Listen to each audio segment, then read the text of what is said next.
Hey guys, welcome back to my YouTube channel. My name is Tando and this is Dollface at Home.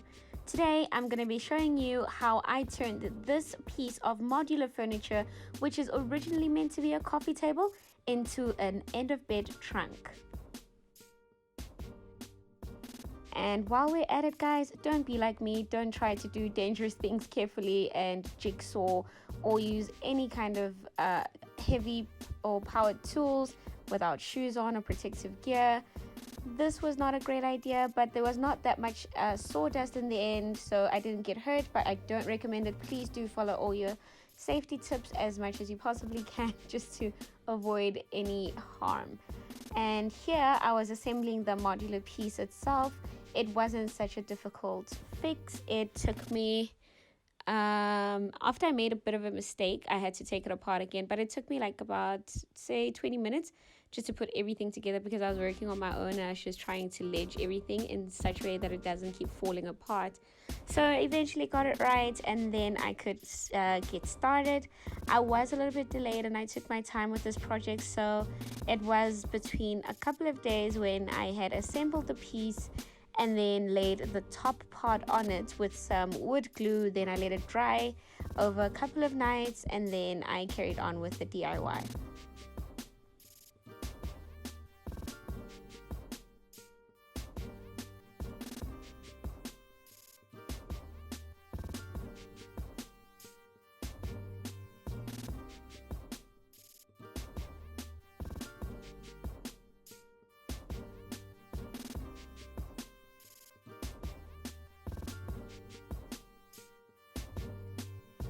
So after letting the piece on top dry, I just took out the legs from the packaging.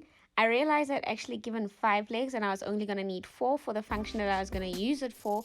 So I was just trying to see how far apart I'd want them and try and measure out the distance. I did put that 5th leg there, but I don't feel I will use it at all.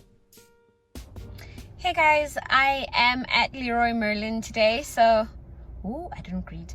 Hi guys, welcome back to my YouTube channel. So today is my first part of the blog. I'm actually driving in here from work.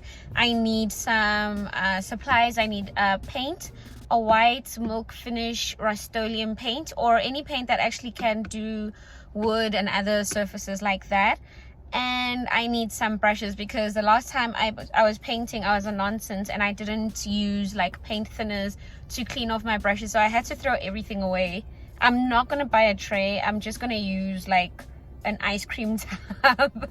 I'm gonna use an ice cream tub, and yeah, let's just go check out what we can get and see and what's new around Leroy Merlin, guys.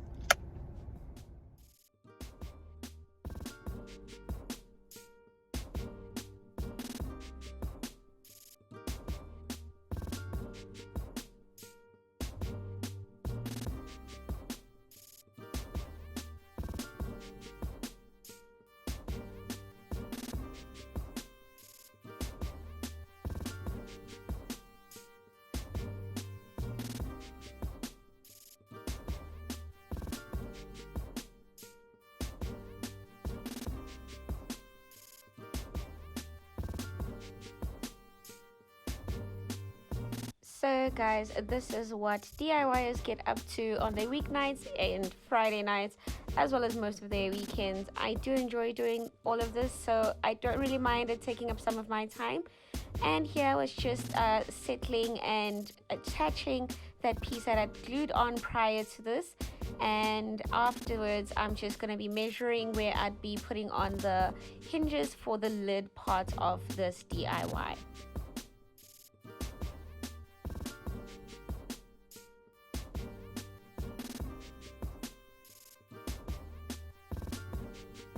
I only discovered that my wood filler was all dried up and I couldn't use that, but I had some all-purpose plaster, which is like an outdoor plaster sealant. So I used that. I mixed some up and made a thick paste, and I filled in the gaps.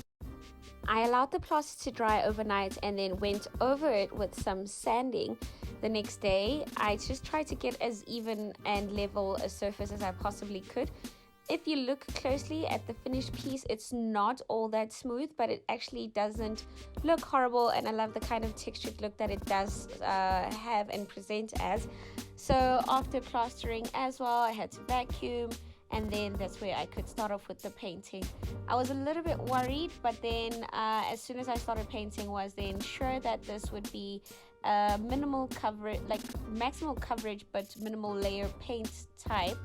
I started painting the top parts, obviously just to see how much of it would be required to cover the plaster, and the difference with the parts of the wood that were not actually plastered or sealed up.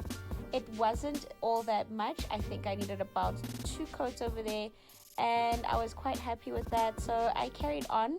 I did the first layer of this and then let it dry overnight. So the first layer I did was with the actual bristle brush, and the next layer, which was like the second of last coats that I would put on this piece, was done with a foam brush, and that was over the next day after it had dried overnight.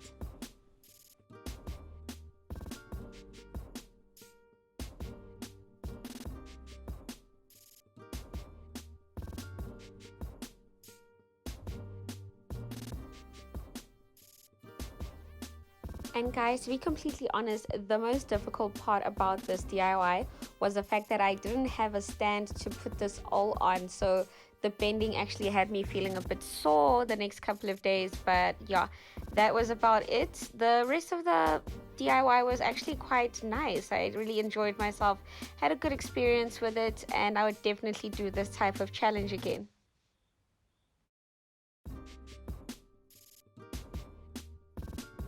So this is me applying that last coat of paint using that foam roller, and just trying to get it so smooth that it doesn't actually have the bubbles forming. This was not a bad experience. I really did enjoy using the foam roller, and I think I'll definitely do it again. It was super fun, and I loved the outcome of everything.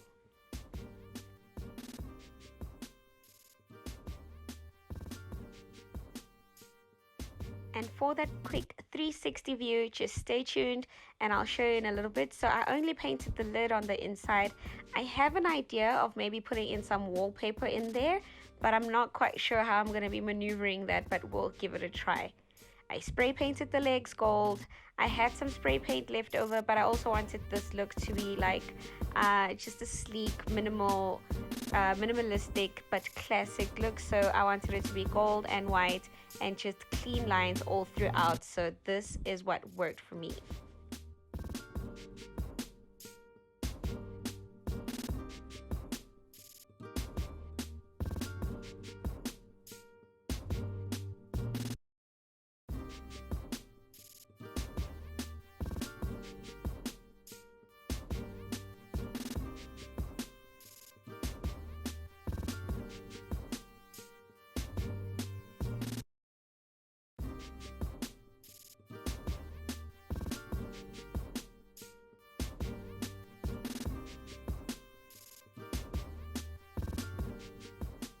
There was a little bit of difficulty with attaching the legs.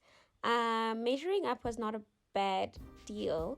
It was just when it came to me actually screwing on after making my pilot holes, there was not enough room for me to use my screwdriver, the actual drill attachment that is a screwdriver, to attach the legs. So I ended up having to fix the rest of them myself with a manual screwdriver, and that was a little bit difficult because then I had to like fasten it and make sure it's tight as possible.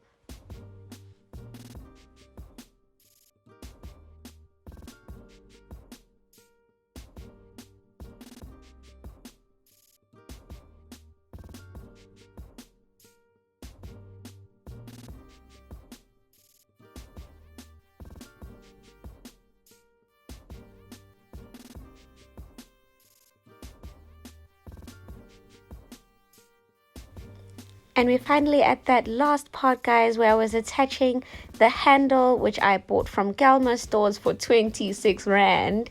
Yes, for 26 Rand, guys. I just made some pilot holes and attached this with 2 screws, which was an easy attachment. And this, guys, is the final look of my end bed trunk. I loved how it turned out, and please do stay tuned for the styling.